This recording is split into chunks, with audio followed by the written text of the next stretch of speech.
Hello everyone, welcome to Raj Malhotra IAS Institute. Today in this class we are going to discuss the important current affairs for week 3, that is April 2020. So let us begin. The first topic that we are going to discuss today is related to the Kharif cropping season, and the topic that is this Kharif cropping season was in news because this particular week a national conference was organized on Kharif cropping season. Alright, so a national conference was organized for Kharif cropping season 2020, and for this particular week it becomes an important current affair. The source of this particular current affair is Press Information Bureau of release of 17th April 2020. इस article में हम क्या क्या cover करेंगे? इस article में we are going to cover what do you understand by kharif crop and what were the various issues that were discussed in this national conference. Let's go ahead. Now, before we go ahead and discuss the important things that were discussed in this national conference, it is imperative for us to understand that what is Kharif season. So, what happened? What is this Kharif season? In India, there are three agricultural seasons.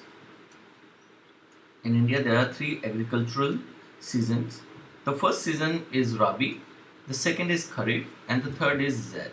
Alright, so Kharif is one of the agricultural season of the country, which is basically the summer cropping season, जिसमें sowing होती है जून जुलाई के आसपास और जो फसल होती है उसकी हार्वेस्ट की जाती है सितंबर अक्टूबर के आसपास.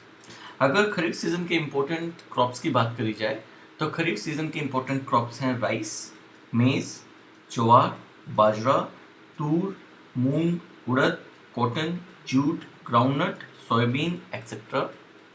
The second important or equivalently important agricultural season in the country is Rabi season.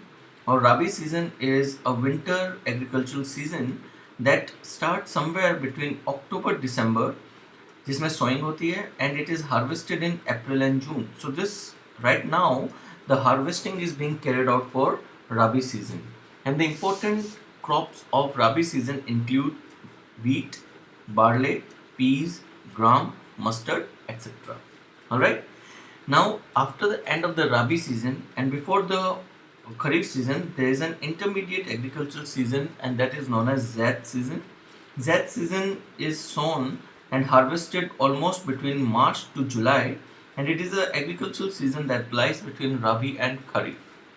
Important crops of the Zaid season includes seasonal fruits, vegetables, and fodder crops. Alright, so now I hope that you are quite clear with understanding of what you understand by the Kharif season. Alright, let's go ahead. Now, you know that this particular week, this national conference was organized on Kharif season, and for that particular reason, we are discussing this as a current affairs. So, what was the key highlights that were there, which were discussed in this national conference?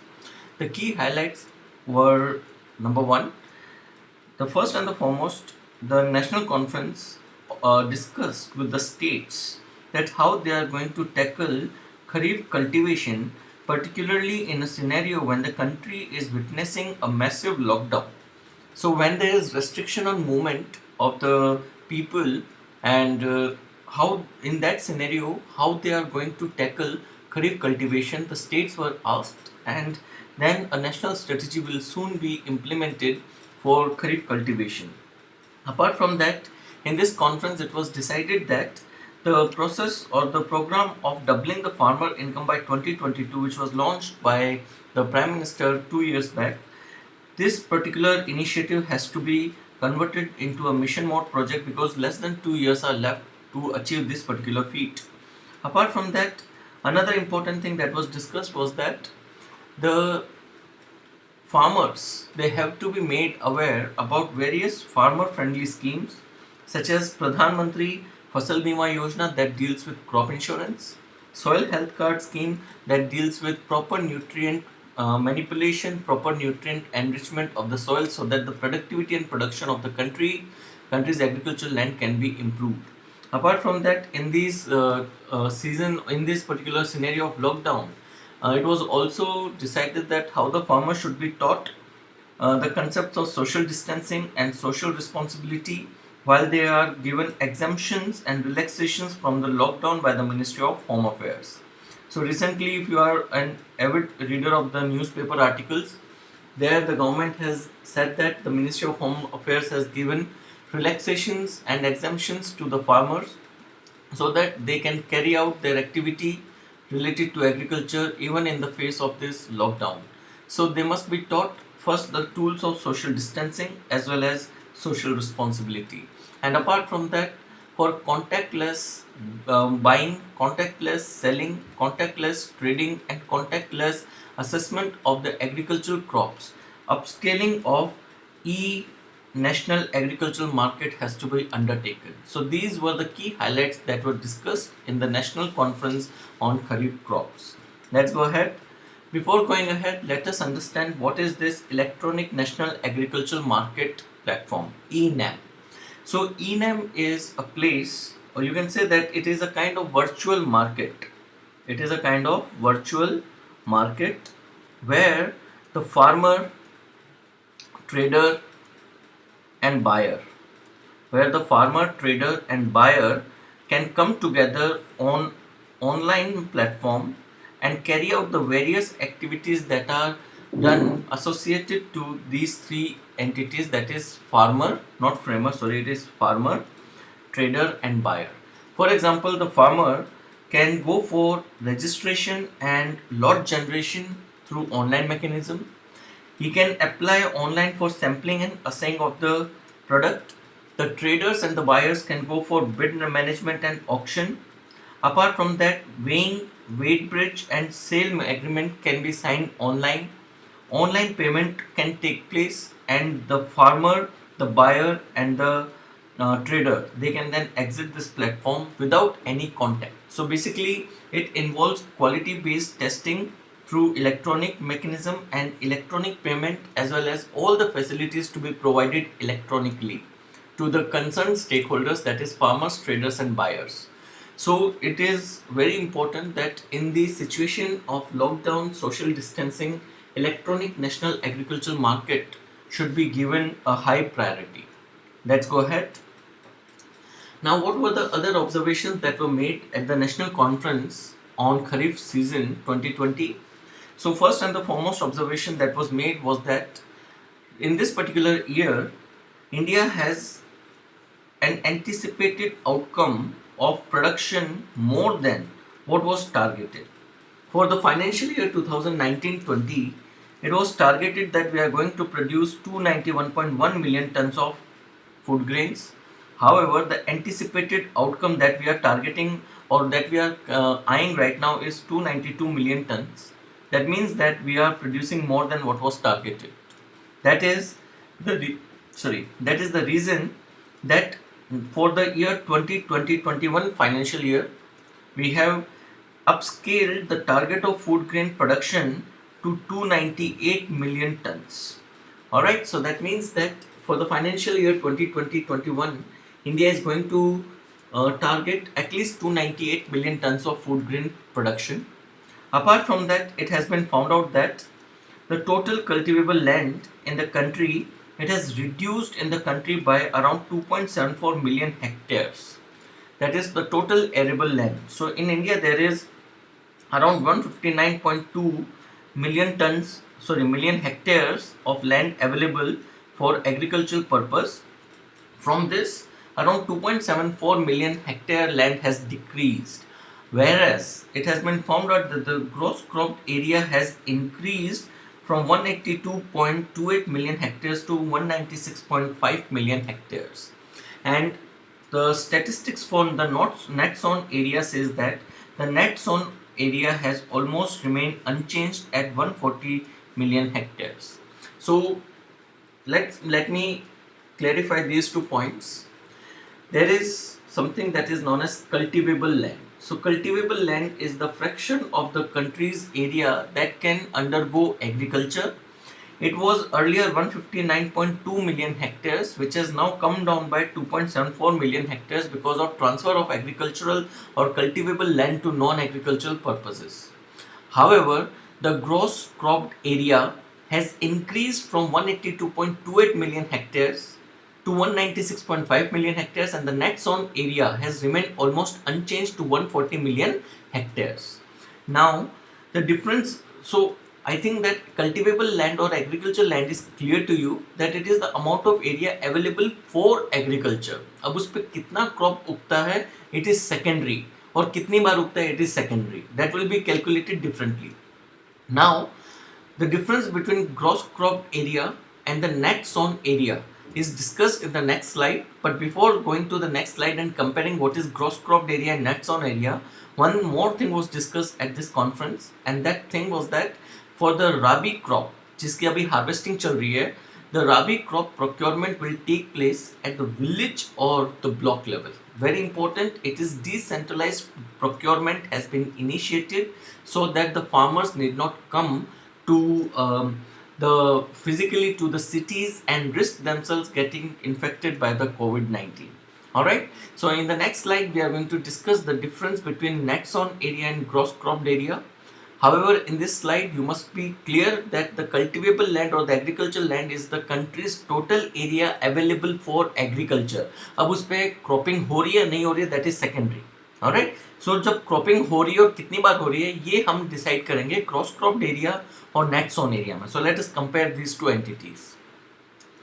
See, the gross cropped area is the total sown area once as well as more than once in a particular year. If the area is sown twice or more, it shall be counted twice or many number of times, as many number of times as the area has been sown. Like for example, my country has two parts. This is 100 hectare and this is 100 hectare. That means that the agricultural land available in my country or the cultivable land in my country is 200 hectares. Alright, so my country is having 200 hectares cultivable land or agricultural land. Now suppose of this 100 hectares, 50 hectares is not cultivated.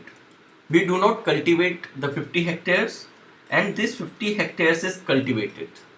Now, and this 100 hectares is cultivated 2 times in the year. And this 50 hectares is cultivated 1 time and this 50 hectares is not at all cultivated. Now, if I have to calculate the net sown area, so the net sown area will represent the total area sown with crops at least once. You will not be counting the different number of times the same area is cropped. अगर कोई भी area एक बार भी crop हो गया बस उसको एक बार काउंट करेंगे तो आपको नेट सोन एरिया मिलेगा. सो इस पर्टिकुलर डायग्राम के अंदर जो हमने ऊपर डायग्राम डिस्कस किया है इसमें जो नेट सोन एरिया है it is 100 plus 50. 100 plus 50 it is 150 hectares is net sown area. Agricultural और agriculturable और cultivable area was 200 hectares. अगर हमें ग्रॉस सोन एरिया निकालना है तो हमको वो एरिया जो एक से ज़्यादा बार कल्टीवेट होता है उसको बार बार कैलकुलेट करना पड़ेगा. सो जो ग्रॉस क्रॉप एरिया आएगा it will be 2 into 100 200 plus 50 that will come as 250 hectares of land. Alright, so that means that gross crop area will be larger than or equal to net sown area. It will be larger than net sown area if the same area is cropped multiple number of times. Alright, so that brings us to conclude that we have clearly understood the difference between agriculturable land, cultivable land and gross cropped area and net sown area. Now it is very important to note for you here that India has the second largest area under cultivation after the United States of America. Alright, with this let's now go for discussing other issues that were importantly discussed in this conference. Now this conference has pointed out that there are certain initiatives which are leading to increased production and income for the farmers, and this conference has brought out 7 such initiatives of the government. The first initiative is Pradhan Mantri Krishi Sinchai Yojana related to irrigation. Second is Pradhan Mantri Paramparagat Krishi Vikas Yojana related to organic farming. This is organic farming and traditional farming. This Pradhan Mantri Krishi Sinchai Yojana is related to irrigation. The third important initiative that is resulting into bringing a lot of change in the life of the farmer is Pradhan Mantri Fasal Bima Yojana related to crop insurance. Then next is Pradhan Mantri Kisan Samman Nidhi, again for farmer push to the farmers' livelihood.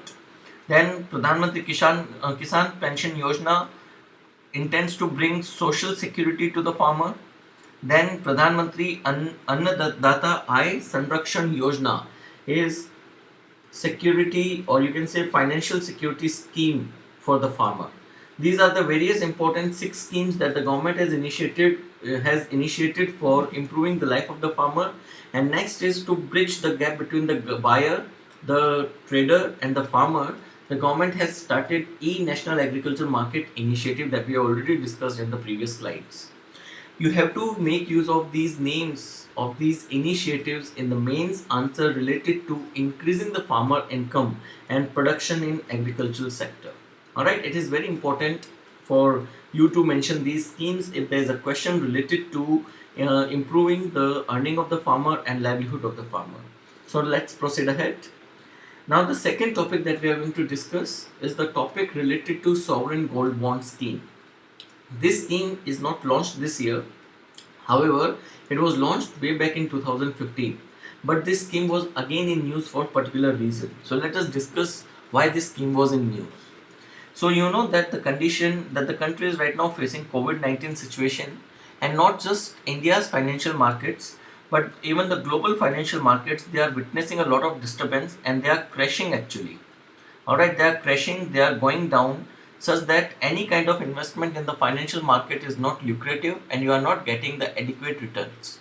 So now what people are doing is people are taking out their money from the financial markets and are investing it into the gold, and they are considering gold as a safer mode of investment than the financial markets.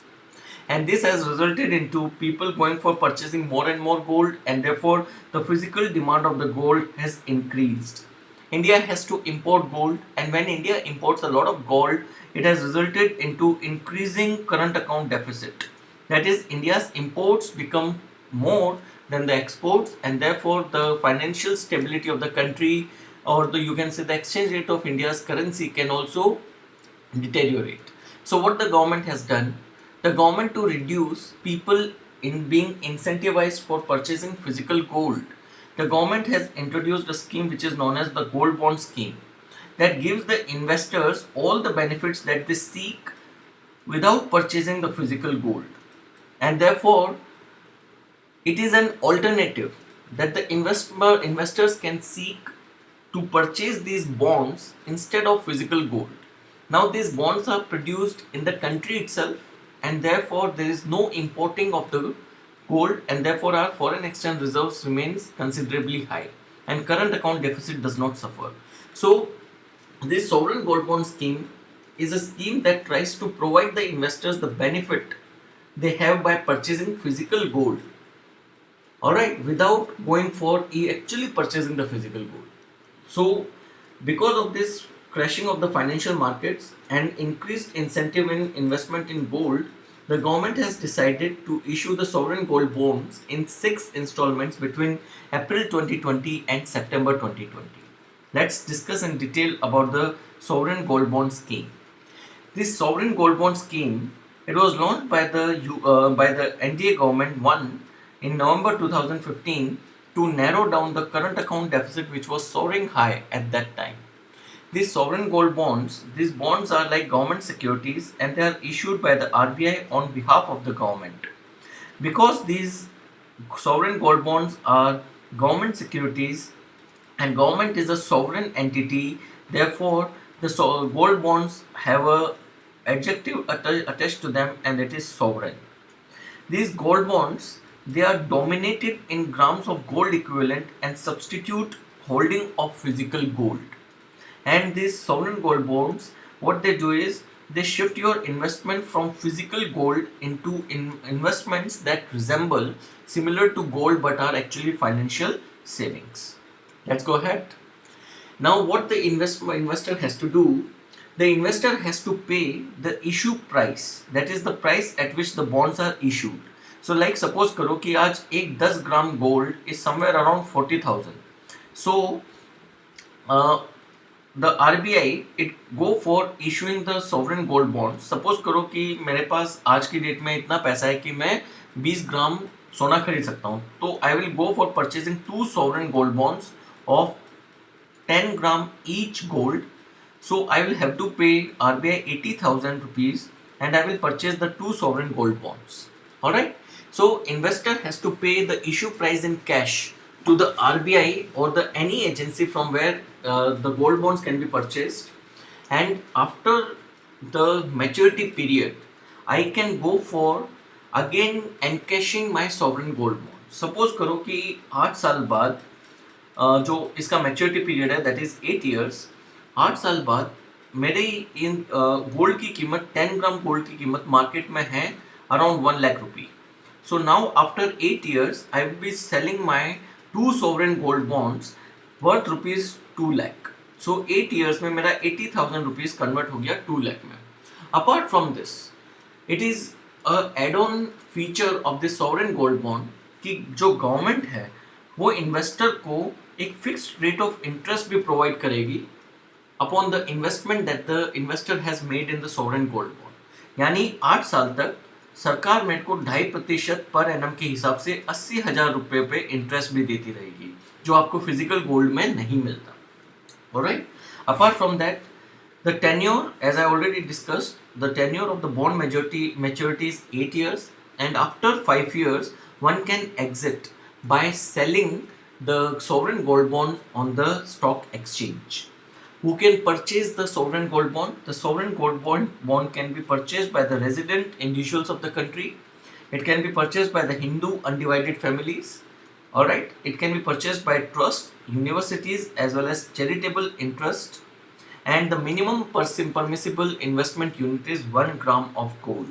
Alright, so आप 1 ग्राम ले सकते हैं, आप 10 ग्राम ले सकते हैं, आप 1 kilogram ले सकते हैं. Maximum limit for trust, universities and charitable institutions is, if I'm not wrong, it is 5 kilogram of gold. Alright, let's go ahead.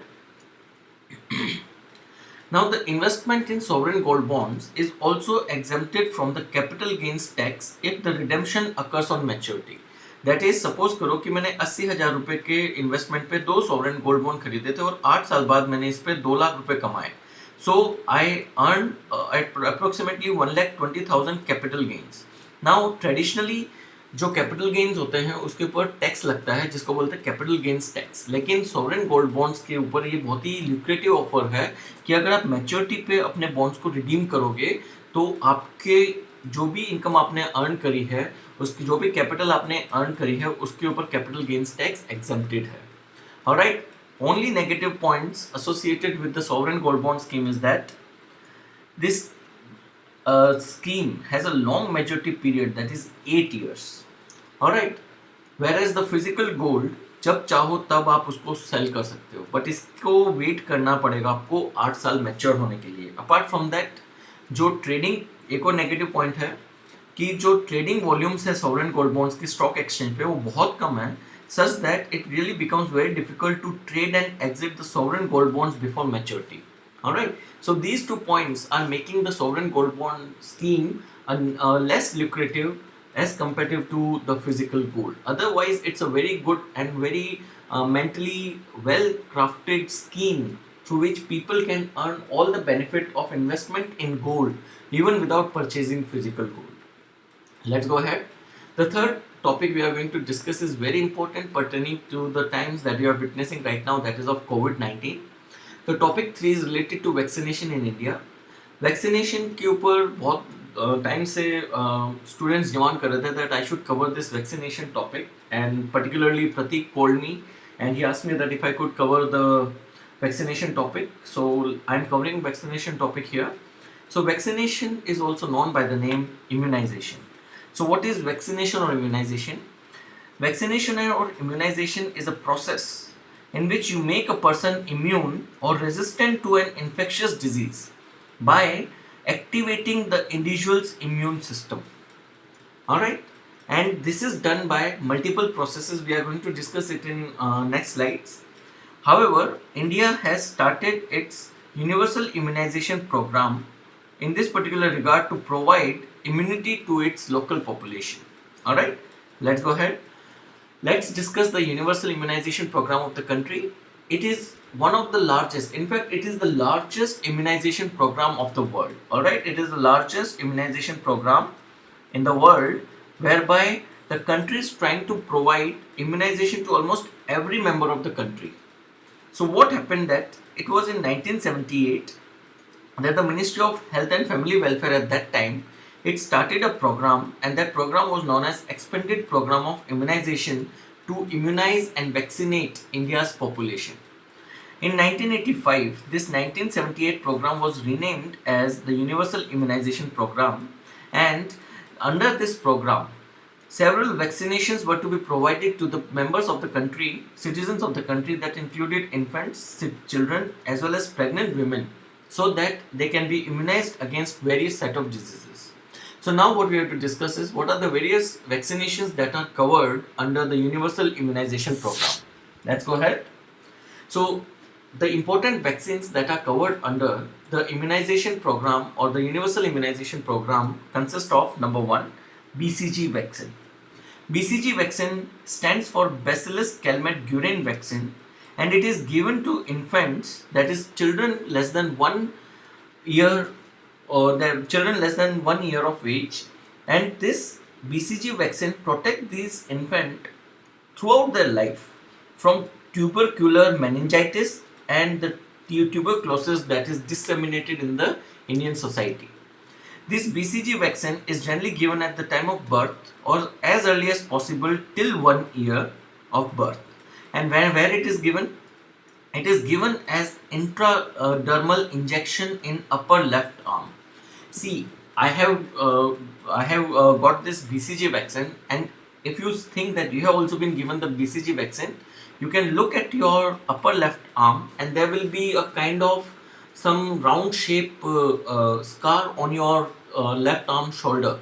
That means that you have been given BCG vaccine. So it is an intradermal injection given in the left upper arm, alright, within 1 year of birth. It protects the children from tubercular meningitis, not in childhood but also throughout their life, and also disseminated TB.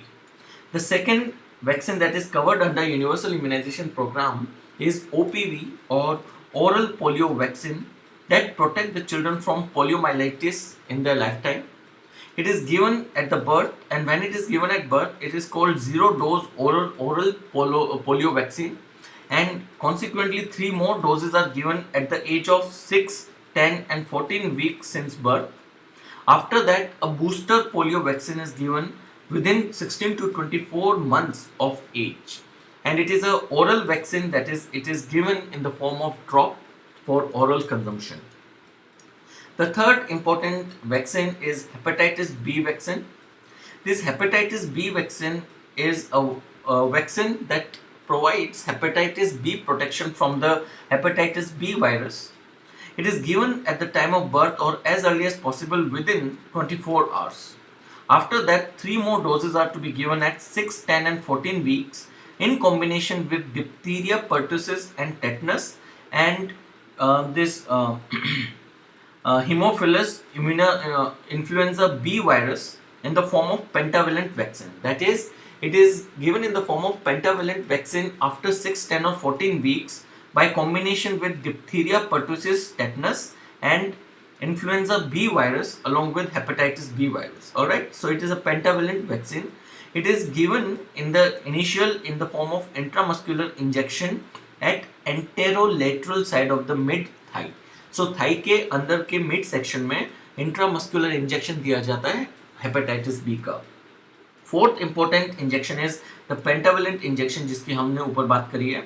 This pentavalent injection is a vaccine that is having a combination giving protection from 5 diseases. The 5 diseases are diphtheria, tetanus, pertussis also known as whooping cough, then Haemophilus influenza B, HIB, and hepatitis B vaccine. It is given in the form of 3 doses at 6, 10 and 14 weeks of age, and can be given till 1 year of age as well. It is a pentavalent vaccine which is given intramuscularly on anterolateral side of the mid thigh, the same area that we have discussed above. The fifth important vaccine under the Universal Immunization Program is rotavirus vaccine.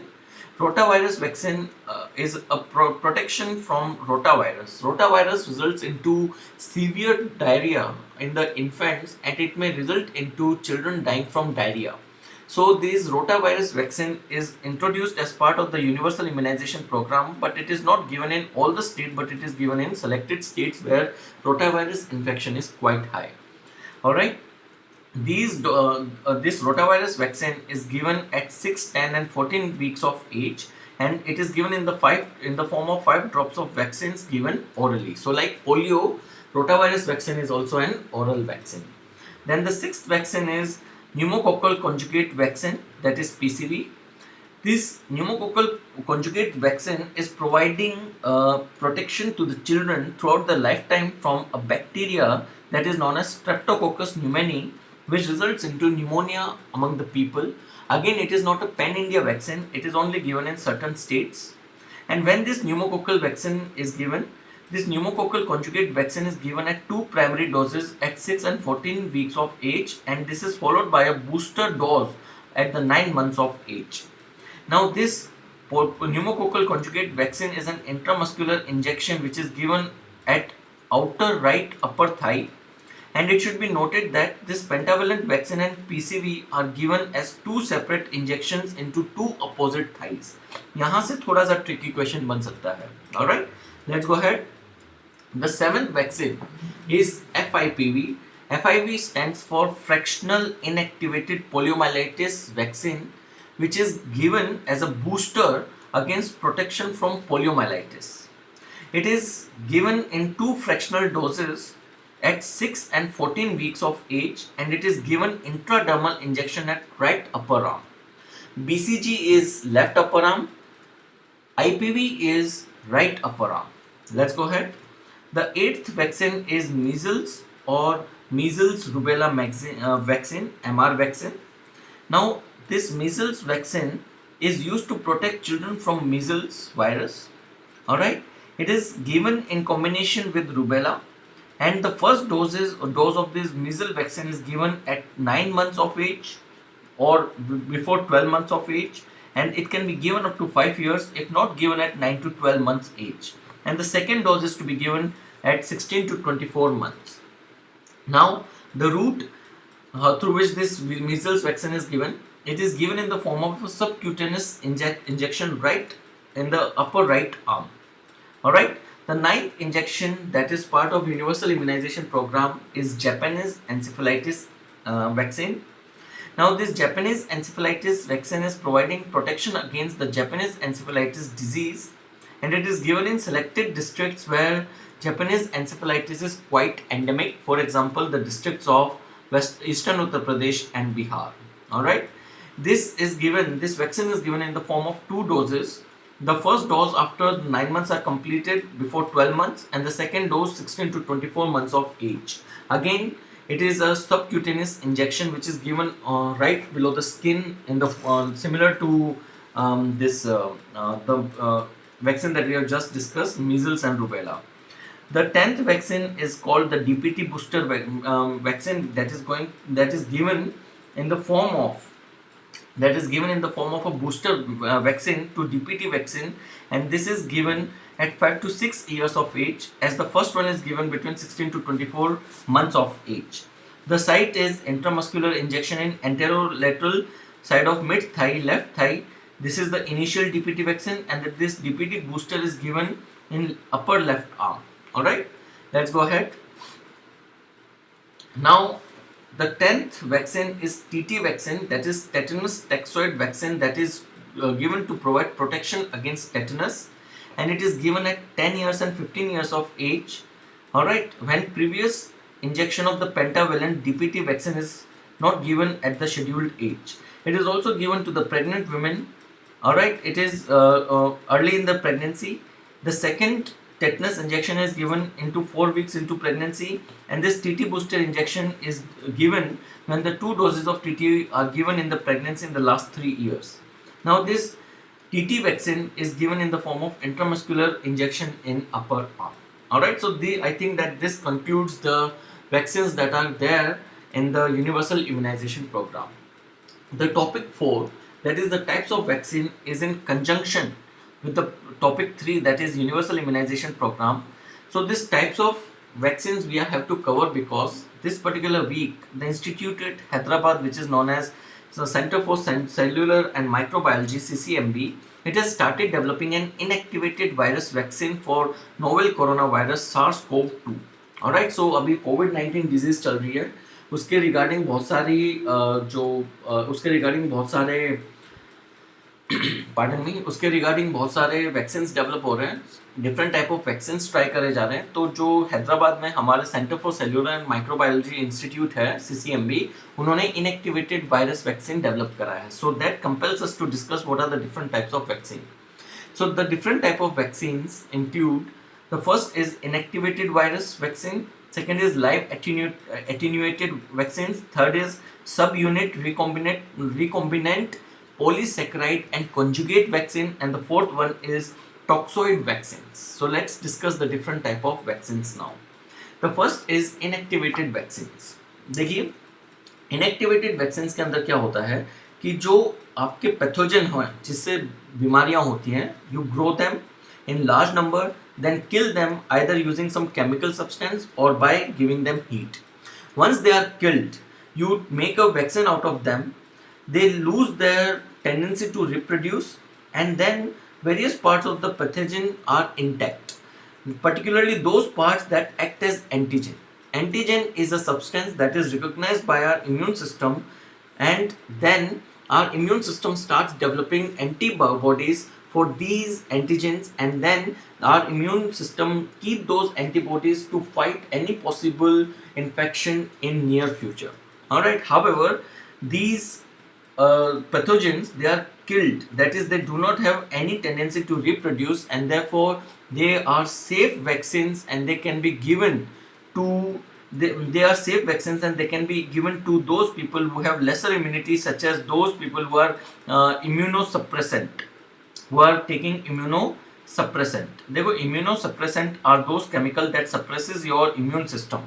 The people who are going for organ transplant, they have a tendency that their body may reject the organ, and therefore they have to take drugs for a long period of time in their life, which suppress their immune system, and those drugs are known as immunosuppressant. The people who are elderly, they also have low immunity, and those people who are having comorbidities, different type of diseases along with the infection, they can also take these vaccine because the pathogen is dead and it cannot reproduce nor cause even a mild disease. Example of inactivated vaccine in India include the polio vaccine and the rabies vaccine. Alright, let's go ahead and discuss the next type of vaccine. The next type of vaccine is live attenuated vaccine. Now this live attenuated vaccine, it consists of weakened or attenuated form of the pathogen or the germ. That means the germ जो है वो जिंदा है, it can reproduce, but it is weakened, that it can very easily be killed by our immune system. So these, when you inject these live attenuated vaccine, these are like natural infection. हल्का सा बुखार चढ़ सकता है, but because they are attenuated, our immune system can easily fight these germs, and therefore it help in development of strong and long lasting immune system. एक बार live attenuated vaccine आपको दे दिया जाए, आपकी लाइफ लॉन्ग इम्यूनिटी डेवलप हो जाती है उसके against. However, there is a negative thing that is associated with live attenuated vaccine, and that is that people who have weak immune system, or who are taking immunosuppressant, or who are elderly, or who are comorbid people, they cannot be given live attenuated vaccine because it can create problems for them. Examples of live attenuated vaccines include measles, mumps, rubella, MMR vaccine, then rotavirus vaccine and smallpox vaccine, among others. The third type of vaccine that we are going to discuss is subunit recombinant polysaccharide or conjugate vaccine. इस vaccine में neither you are taking the killed pathogen, neither you are taking live attenuated vaccine. What you are taking is, you are taking a specific part of that germ, which can be a protein, which can be a lipid, fat, which can be a sugar, or which can be an outer covering capsid of that particular germ. You take that part of the germ and you give it inside the body it result into a very strong immune response, and so that next time even a live pathogen or germ gets enter into the body, that can be killed by the immune system very easily, because the germ is not given neither in the killed form nor in the lively form. Therefore these vaccines are quite good with the people with weakened immune system as well as the people who are having long term health problems. Examples of the subunit recombinant polysaccharide or conjugate vaccine include pneumococcal conjugate vaccine as well as the Haemophilus influenza B or HIV vaccine. Alright, let's go ahead. The fourth type of vaccine that we have to discuss is toxoid vaccine.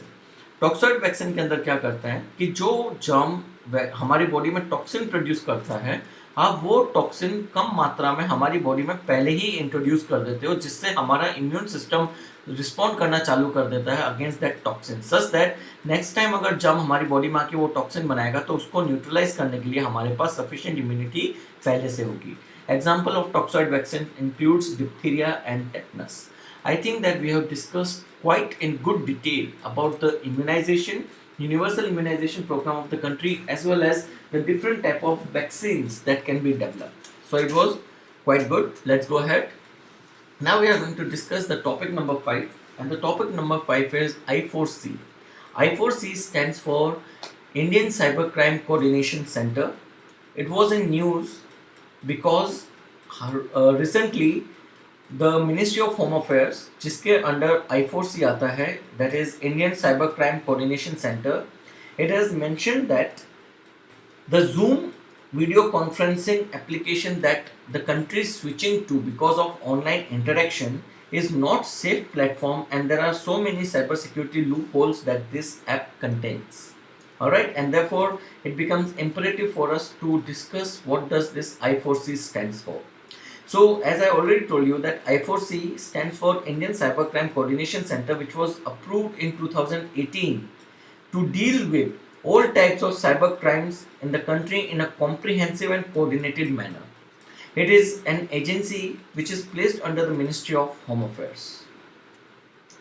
Now this I4C has 7 components, and it deals with each 7 component deal with different dimensions of cyber crime. Like for example, the first component, that is the National Cybercrime Threat Analytics Unit, it takes a precautionary approach towards what are the different type of cybercrime threats that can develop. The second component is National Cybercrime Reporting Portal, that is an online portal where cybercrimes can be reported in real-time basis. The third is related to the training and capacity building, and this component is known as National Cybercrime Training Center.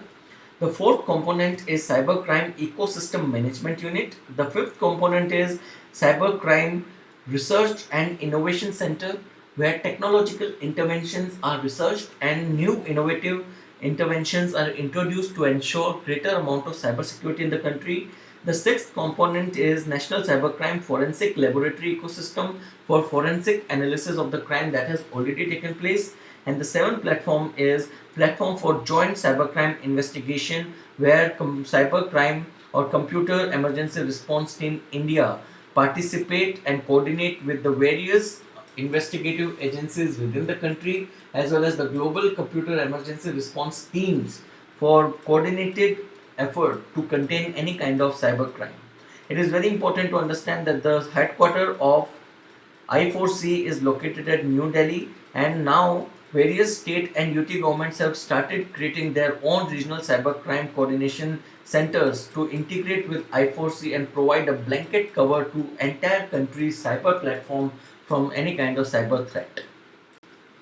Alright, so let's discuss the next topic, the topic number 6, that is currency depreciation. So why was it in news? You know that because of the COVID-19, there's a lot of downfall into production on the financial markets in the country, and therefore the rupee is depreciating with respect to international market exchange rate. So let's discuss what you understand by currency depreciation. So currency depreciation is nothing but it is the fall in the value of the currency in the floating exchange rate system. If you want to understand what is floating exchange rate system, it is that system in which the prices of the currencies or the exchange rate of the currency is determined by the exchange rate and therefore the market forces. Alright, so the depreciation of the currency is always seen with respect to a global common currency which is used extensively in trading, and in this case it is the United States dollar.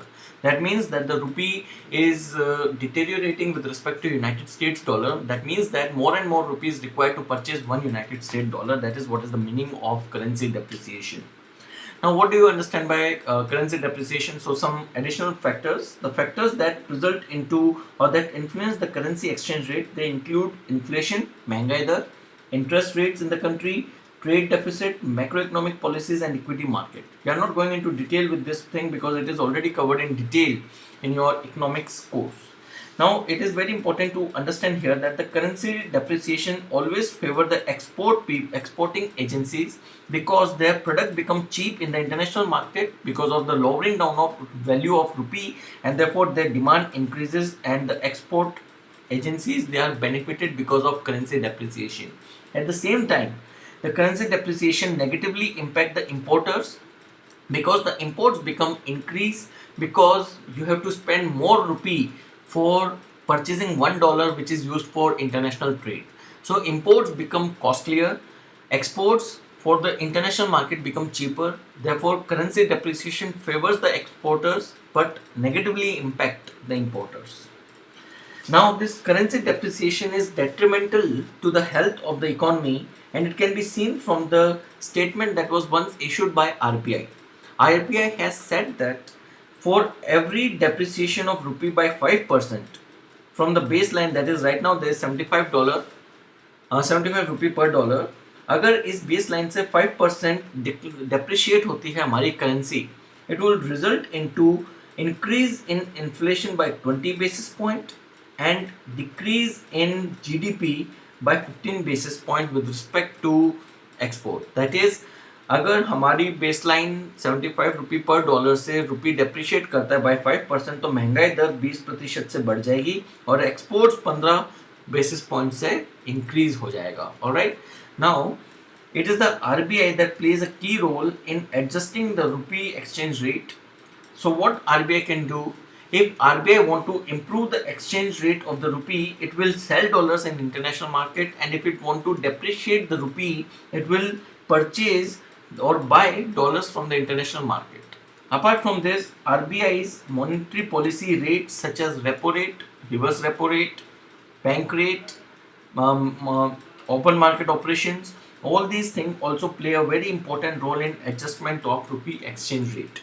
This we are not discussing in detail because it is part of your static economic classes that you have certainly covered. So topic number 7 that we are going to discuss is another very important topic, particularly in this stress time due to the lockdown, and that is known as social recession. Economic recession, you are quite aware, this is a social recession. Social recession is defined as a collapse in the social context, particularly when a person is withdrawing from the social life. It is manifested in the form of decline in social interactions as well as changes in mental and physical health, and by changes I mean negative changes. So because of declining social interactions, there are many mental and physical health impact people witness. This collapse in social context is altogether known as social recession. What is the impact of social recession?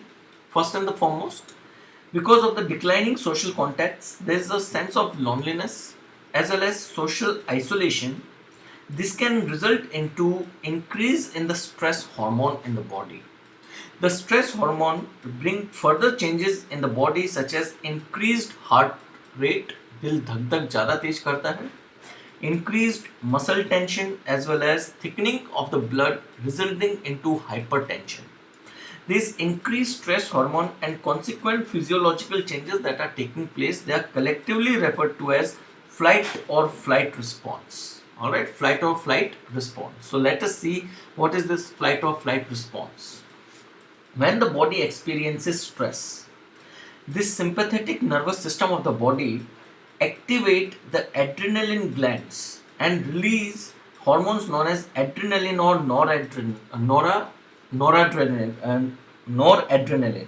Alright, these are the two hormones that are secreted by the sympathetic nervous system when the body experiences stress.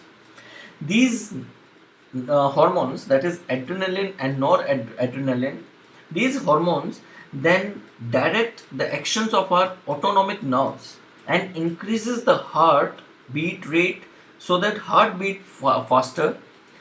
It increases the respiration rate so that the blood vessels in the arms and the legs dilate, and it regulate the digestive process such that the glucose level remain high in the bloodstream to deal with any kind of emergency that may emerge because of the stress.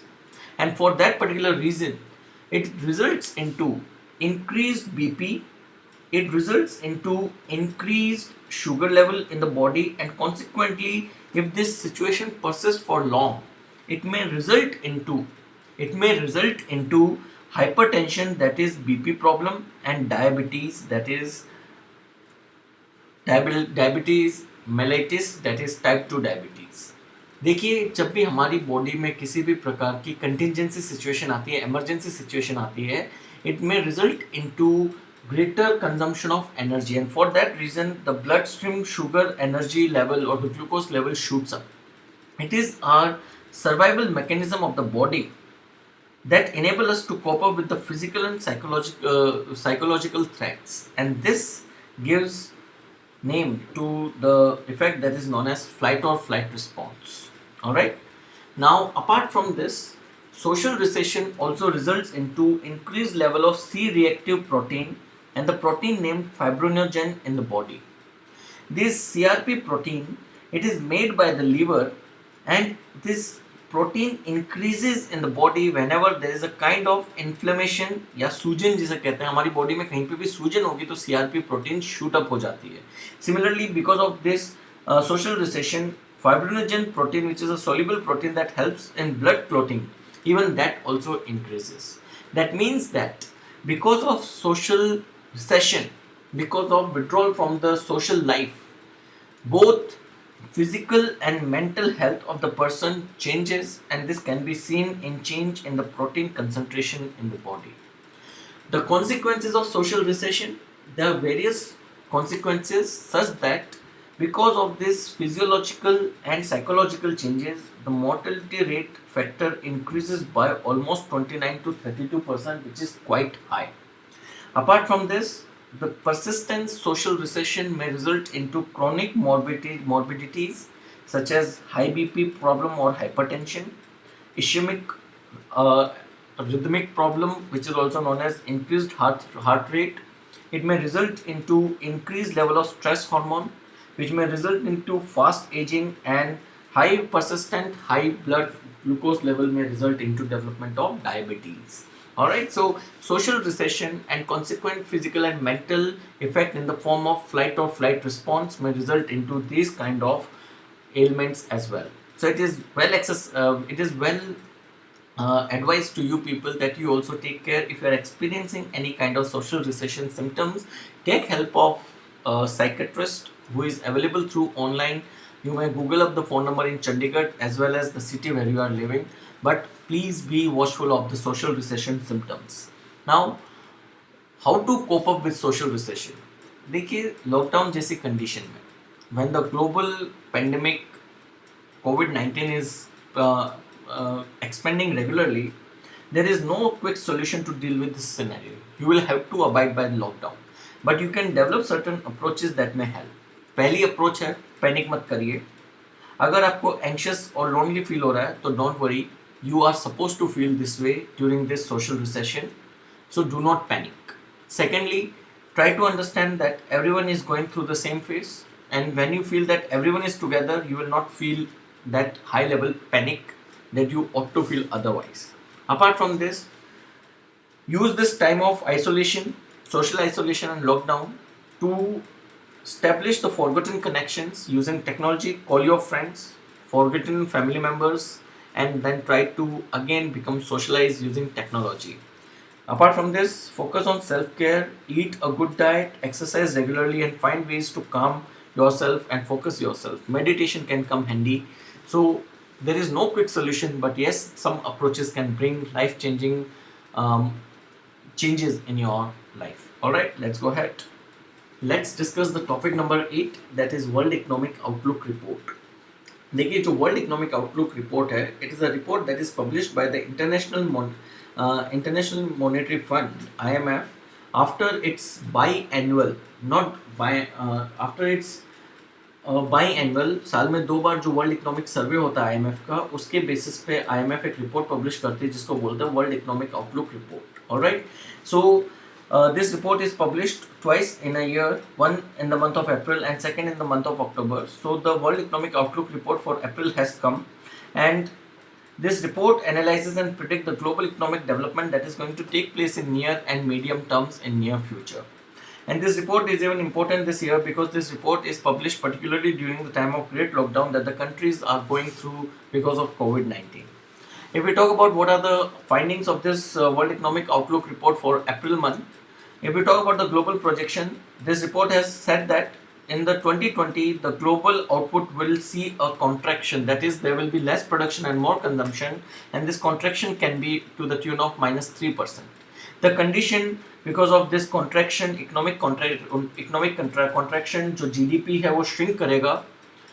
So this makes this condition even worse than the 2008-2009 financial crisis that the world witnessed. Apart from this, the emerging Asia के बारे में ये report क्या बोलती है? Emerging Asia is the economies of India, China and Southeast Asia. This report find out that of all the economic places of the world, this emerging Asia place, that is India, China and Southeast Asia, only this region of the world will witness some growth in the 2020 to the tune of 1%. China grow करेगा 2020 में by 1.2% and 9.2% in 2021. India will grow at a projected rate of 1.9% in 2020 and Indonesia will grow at a projected rate of 0.5%. All other countries of this region will witness contraction. For advanced economies, the World Economic Outlook explicitly says that the advanced economies, developed economies in 2020 will see contraction of their economic activity to the tune of 6.1%. In 2021, however, the advanced economies will start growing with a speed of 4.5%. Euro will be the most affected area after US, followed by US. US में contraction होगा 5.9% से GDP का, Euro area में contraction होगा 7.5% से GDP का. If we talk about the impact on global GDP, this report explicitly says that the GDP losses will be there in 2020 and 2021 and it is pegged to be $9 trillion US. आपको बता दूं अभी India की जो economy है it is 2.7 trillion US dollar. जो economic losses हो रहे हैं दुनिया में that is close to 9 trillion US dollars. मतलब भारत जैसे 3 देश दुनिया के इकोनॉमिक प्लेटफॉर्म से गायब हो जाएंगे. This much GDP losses will be there because of COVID-19 in 2020 and 21. Apart from that, this World Economic Outlook also says that if the pandemic comes to an end early by the latter half of this 2020, then the later half of 2020 or the last quarter of 2020 can see a economic production by the tune of 5.8%. लेकिन अगर pandemic end नहीं होता और ये lockdown consistently चलता रहेगा तो global GDP will witness additional fall of 3% by the end of 2020. So finding a early cure to pandemic COVID-19 is also very essential for maintaining good economic outlook in the end of 2020. Now, if we discuss about International Monetary Fund, IMF is also known as the Bretton Woods twins because it was formed in 1945 as a Bretton Woods twin with World Bank. IMF is governed and is accountable to 189 countries today, and India joined IMF on 27 December 1945.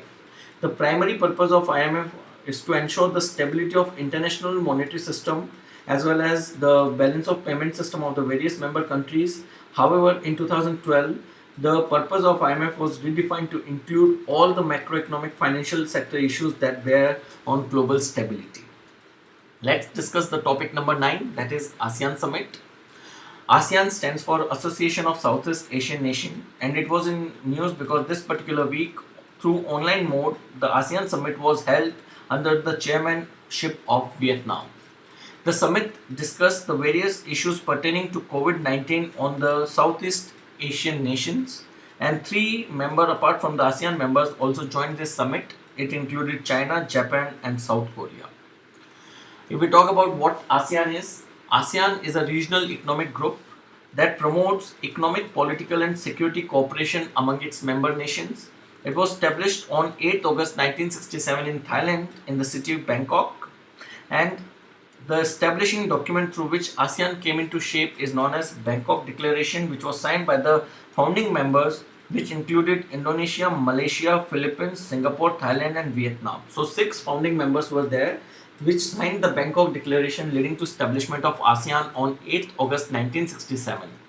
Later, this membership was increased to 10 members, and the 10 members of ASEAN include Brunei, Cambodia, Indonesia, Laos, Myanmar, Malaysia, Philippines, Singapore, Thailand, and Vietnam. This chairmanship of ASEAN rotates annually on the alphabetical order of English names of the member state. जिस इस बार Vietnam था, next time it will be Brunei. After that, Cambodia, then Indonesia, then Laos, then Malaysia, Myanmar, Philippines, Singapore, Thailand, and again Vietnam. Alright. ASEAN has a total population of 650 million people of the world, and the GDP accounts for 2.8 trillion US dollars. That is, ASEAN की total GDP is same as that of India, 2.8 trillion US dollars. There is another grouping which is known as ASEAN plus 3. It is a group of 13 countries, the 10 ASEAN members and the 3 observer states, that is China, Japan, and South Korea. So this summit was not just of ASEAN, but it was ASEAN plus 3. The last topic we are going to discuss, it is topic number 10, that is crowdfunding. Crowdfunding was in news because during this lockdown, many people are raising funds to crowdfund to provide food to the poor as well as the stray animals in the country. And recently it was seen that in one part of the country, if I'm not wrong, it's Hyderabad, a child collected approximately 6.2 lakh rupee through crowdfunding to provide food to the poor in the country. So crowdfunding is a method of raising capital through collective efforts of a large number of individual investors. Alright, this approach taps into collective efforts of a large pool of the individuals. बहुत सारे लोग बाग एक साथ मिलके through social media और online payment system पैसा इकट्ठा करते हैं, which can be used for the purpose for which the crowdfunding is taking place.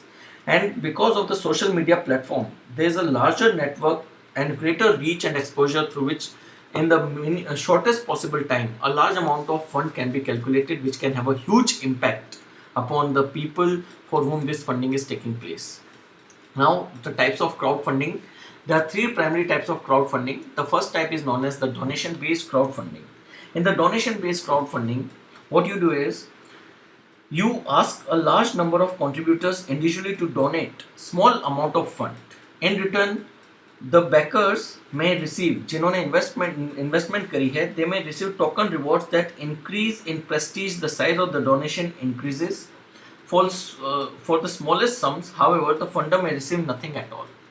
Then the second type of crowdfunding is known as reward-based crowdfunding. In the reward-based crowdfunding, the individual contributors, they will be given some kind of reward by the entity in whom the crowdfunding is taking place. It can be in the form of a product or the service from the company that has taken crowdfunding from the investors. It is nothing but it is a subtype of donation-based crowdfunding. The third type of crowdfunding is known as equity-based crowdfunding. Unlike the donation-based crowdfunding and the reward-based crowdfunding, in the equity-based crowdfunding, what you do is you allow the backers or the investors to become part owners of the company by trading capital for equity shares. As equity owners, the contributors receive a financial return on their investment and ultimately receive a share of profit in the form of dividend or distribution. So these are the different 3 types of crowdfunding. What are the benefits of crowdfunding? Number 1, reach. By using crowdfunding platform, one has access to thousands of the accredited investors who can see, interact with and share the fundraising campaign. Second, presentation. By creating a crowdfunding campaign, one goes through the invaluable process of looking at the business from the top level, that's its history, traction, offering, addressable market, value proposition with digestible packages. Then PR and marketing, public relations and marketing. From launch to close, one can share and promote the campaign through social media, email, letters, as well as online marketing tactics. Third, validation of concept. Presenting the concept of business to the masses affords an excellent opportunity to validate and refine offerings. And lastly, efficiency. One of the best thing about the online crowdfunding is its ability to centralize and streamline fundraising efforts. So crowdfunding is emerging as one of the biggest business changing mechanism, and therefore not just for social measures but even for economic adventures, many people are resorting to crowdfunding. So that was all about crowdfunding. With this, I will conclude the lecture. I hope that these 10 topics are quite clear to you. That's all for this particular class. See you next time with more current affair topics. Thank you very much. Have a great day ahead. Take care. Bye.